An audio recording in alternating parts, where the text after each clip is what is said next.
পৃথিবীতে খুব শীঘ্রই আবির্ভূত হবেন ইমাম মাহদী। দুনিয়ার বুকে আতঙ্ক ছড়িয়ে দিবে দাজ্জাল। আকাশ থেকে অবতরণ করবেন হযরত ঈসা আলাইহিস সালাম। মুক্তি পাবে সেই ভয়ঙ্কর ইয়াজুজ আর মাজুজ। উদিত হবে সূর্য পশ্চিম দিক থেকে। পৃথিবীতে আসবে দাব্বাতুল আর্থ, এক রহস্যময় প্রাণী। কবে হবে ঈসা আলাইহিস সালাম কর্তৃক দাজ্জাল হত্যা? কবে মুক্তি পাবে সেই ইয়াজুজ আর মাজুজ? বিসমিল্লাহির রহমানির রহিম। আসসালামু আলাইকুম ওয়া রাহমাতুল্লাহ।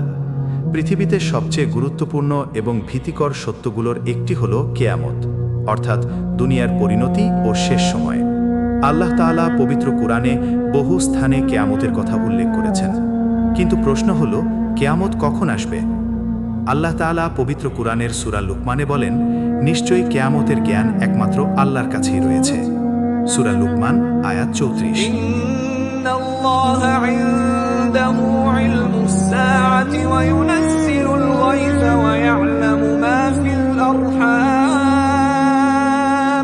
ওয়া মা তাদরি নাফসুম মাযা তাকসিবু গাদা ওয়া মা তাদরি নাফসুম বিআইয়ি আরদিন তামুত ইন্নাল্লাহা আলীমুন খাবীর।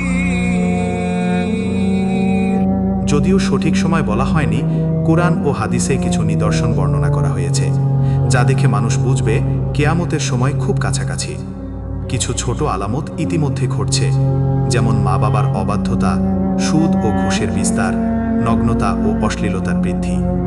আর কিছু বড় আলামত ভবিষ্যতে ঘটবে, যেমন ইমাম মাহদীর আগমন, দাজ্জালের প্রকাশ, হযরত ঈসা আলাইহির আগমন, ইয়াজুজ মাজুজের আগমন, 3টি ভূধ্বংস, সূর্য পশ্চিম দিক থেকে উদিত হওয়া এবং ইয়েমেন থেকে একটি অগ্নিশিখা মানুষকে হাসরের ময়দানে জড়ো করবে।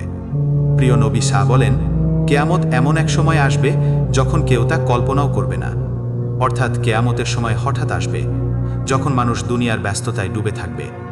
তাই আমাদের সব সময় প্রস্তুত থাকা উচিত, কারণ এই পৃথিবী চিরস্থায়ী নয়। চিরস্থায়ী জীবন হলো আখিরাতে। আল্লাহ আমাদের সবাইকে সেই দিনের জন্য প্রস্তুতি নেওয়ার তৌফিক দিন।